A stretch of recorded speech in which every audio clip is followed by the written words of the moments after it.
Have you ever felt like you're just moving through a world held together by invisible strings? Some of them feel kind of light like a suggestion, and others feel super heavy, like you can't ignore them. Well, today, we're going to pull back the curtain and actually see those strings, figure out what they are and why they even exist. Let's get into it. Okay, so picture this. You're in your room, you're about to tear into a bag of spicy chips, and your mom walks in and says, "Hey, no snacks before dinner." That right there is a rule. Now, imagine you're on the highway, just flying along at 90 miles an hour. You look in your rearview mirror, and you see those flashing lights. That's a law. Totally different vibes, right? But believe it or not, they are both part of the very same system. And this right here, this is the core idea we're playing with. Our entire world is held together by these invisible strings. Some are pretty thin and flexible, like that no snacks rule at home. But others? They're like thick steel cables, laws that can seriously pull your whole life off course if you mess with them. So let's start by untangling the thin one, shall we? All right, first up, rules. I like to think of these as the social glue. They're kind of like the terms and conditions for all the specific little worlds we live in every single day. So what even is a rule, really? Well, it's basically the terms and conditions for a specific club that you're a part of. And, think about it. Your family? That's a club. Your school? Yep, that's a club too. Your sports team? For sure a club. And all these rules are put in place by people who actually know you just to try and keep things from getting chaotic. So what makes a rule a rule? Well, for one, the scope is pretty small and local. The enforcer, it's someone who knows your name. A parent, a teacher, a coach. And the consequences are usually personal, and honestly, they're often negotiable. Like, if you stay up way too late playing Fortnite, you might get grounded or get a long lecture, but you can probably talk your way into a lighter sentence. There's a lot of flexibility. Okay, here's the best way to picture it. Rules are like the boundaries you set for a game of tag in the backyard.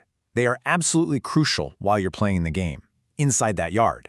But the second you step out of the yard, those specific rules, they don't really apply anymore. But what happens when you leave the yard? Well, that's where things get much more serious. And that's where we get to laws. See, if rules are the social glue for our little groups, laws are the operating system for our entire society. These are the formal, official, must-follows that apply to absolutely everyone. Okay, take a look at this number, just 282. Any ideas? What could that possibly mean? I promise you it's not random. In fact, this number points us to the very beginning of how we as a society even started thinking about laws.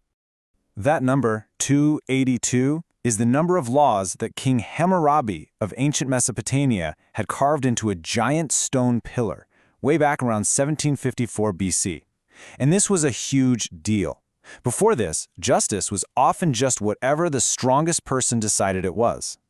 Hammurabi's code, which had that famous an eye for an eye concept, literally set the law in stone for everyone to see.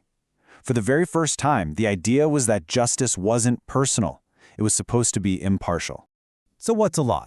It's a formal rule created by a government, and it's not enforced by your mom. It's enforced by these big, impersonal authorities like the police and the courts, and it applies to every single person in a country. Doesn't matter if you're a billionaire or a middle schooler. And you can immediately see how different this is from a rule. The scope is massive. We're talking entire societies. The enforcers are these impersonal institutions. The consequences are formal and way more severe. Fines, community service, even jail time. And forget about flexibility. It's just not really there. So, if rules are like a backyard game, laws are like gravity. They are always on. They follow you everywhere you go within that society. You can't just step out of the yard to escape them. Okay, so we've got rules and we've got laws. We know what they are. But now we get to the really interesting part.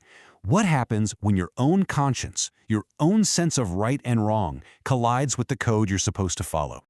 This leads us to the big one, the question we all have to wrestle with at some point. When is it okay to break them? Rules and laws are supposed to protect us and create order, but sometimes they just don't.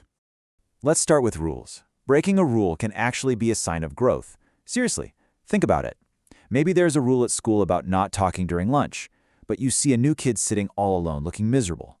Breaking that rule to show a little bit of kindness is you following a higher law. Rules are kind of like training wheels. Eventually, you learn to trust your own judgment. But breaking a law? Whoa, that is a much, much bigger deal. And when it's done for the right reasons, it has a very powerful name: civil disobedience.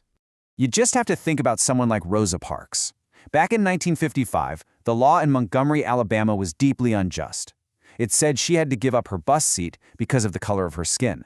She broke that law. She was arrested for it. But she was absolutely 100% morally right. And that right there is the heart of civil disobedience.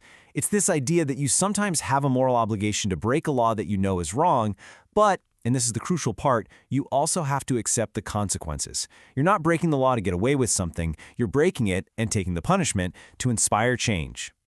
All of this leads us to the final and, I think, most important idea of all, developing your own moral compass. It's about learning to follow the spirit of a rule, not just the exact literal words. Oh, we've all seen this, right? Your sibling puts their finger like 1 millimeter away from your face and starts chanting, "I'm not touching you, I'm not touching you."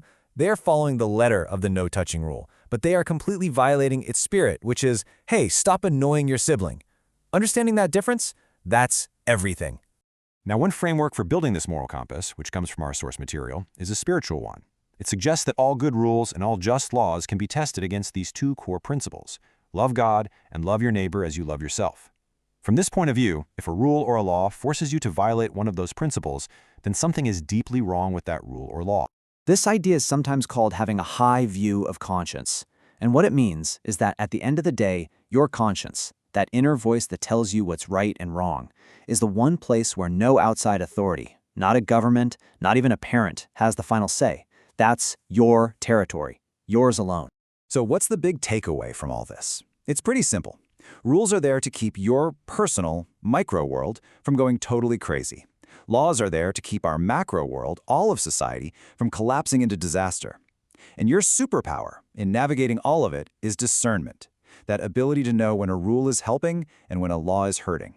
Your real job as you grow up is to build that internal moral compass. Because in the end, what we learn is that what is right and what is legal are not always the same thing. And knowing the difference and then deciding where you stand on that line, well, that's one of the biggest challenges and one of the greatest responsibilities of being human.